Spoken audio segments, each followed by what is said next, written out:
ডিমের কুসুমে কোন ভিটামিন থাকে? Vitamin D, vitamin E, vitamin A, vitamin বি12।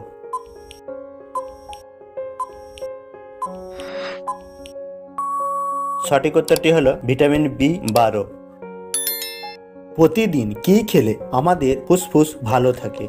তুলসী পাতা, কালো জিরা, তালমিছরি, জাফরান।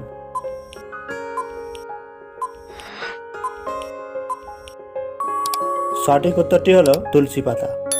কোন সবজি নিয়মিত খেলে অকালে চুল পাকা বন্ধ হয়?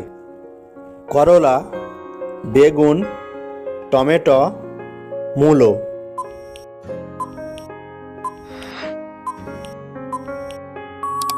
সঠিক উত্তরটি হলো টমেটো। পেয়ারা খেলে কোন রোগ ভালো হয়ে যায়? সুগার, হৃদরোগ, ডায়রিয়া, টিউমার।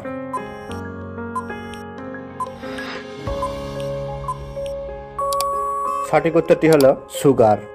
কোন পাতা বেটে মুখে লাগালে মুখের সৌন্দর্য বাড়ে?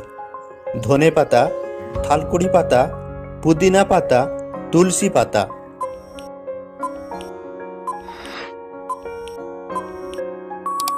সঠিক উত্তরটি হলো পুদিনা পাতা।